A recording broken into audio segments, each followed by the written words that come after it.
आपको और इसकी पॉलिटिक्स भी समझाता हूँ। सबसे पहली बेसिक बात, इन सारे मंत्रियों को और इन सारे एमएलएस को बिजली फ्री मिलती है।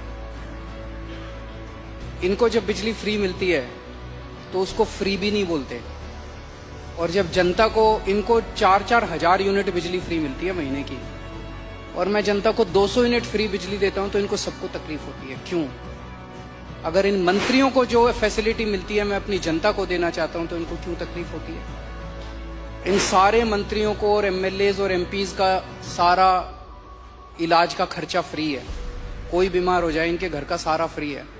तो अगर मैंने अपने दिल्ली के लोगों का इलाज फ्री कर दिया तो इनको क्यों तकलीफ होती है? जो जो चीजें इन मंत्रियों को और इन संतरियों को मिलती है मैं अपने लोगों को देना चाहता हूं, नंबर 1।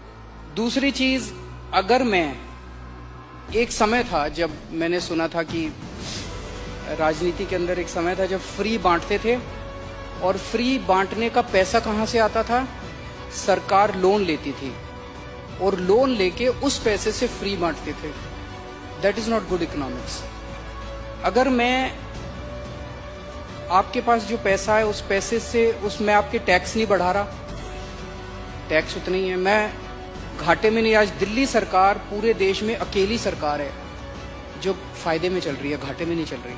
सीएजी की रिपोर्ट है 2019 की, उस रिपोर्ट में लिखा है हमारी सरकार बनने के पहले दिल्ली सरकार घाटे में चलती थी। हमारी सरकार बनने से तब से लेके आज तक दिल्ली सरकार अकेली सरकार है पूरे देश के अंदर जो फायदे में चल रही है। मैं सरकार फायदे में चला रहा हूं, मैं कोई नया टैक्स नहीं लगा रहा, मैं कोई लोन नहीं ले रहा।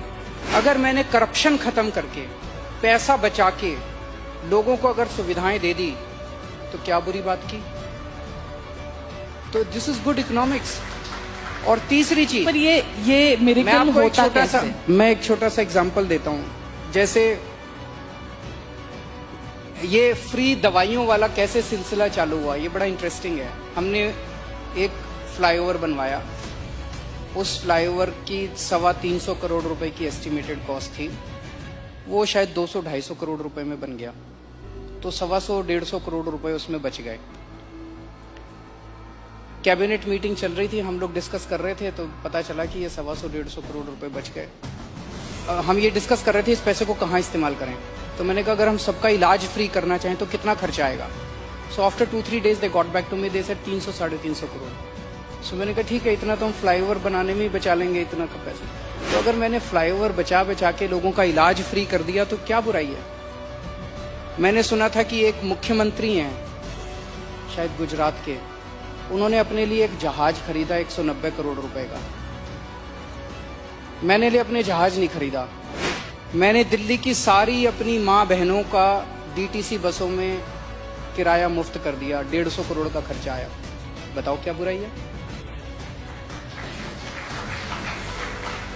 So good politics and good economics, ये कर रहे हैं। तो आपके पास ये कौन सा ऐसा फॉर्मूला है जिससे आप फ्री में भी देते हैं फिर भी आपकी सरकार जो है वो घाटे में नहीं, फायदे में है? ईमानदारी, सही नियत, बस और कुछ नहीं है। मैं बहुत छोटा हूँ, मेरा एक्सपीरियंस भी बहुत छोटा है, लेकिन मेरा 5-7 साल का सरकार चलाने का एक्सपीरियंस ये कहता है कि किसी भी सरकार में पैसे की कमी नहीं है। मैं ब्लैंकेट स्टेटमेंट दे रहा हूँ, किसी भी राज्य सरकार में और किसी भी केंद्र सरकार में पैसे की कमी नहीं है, नीयत की कमी है।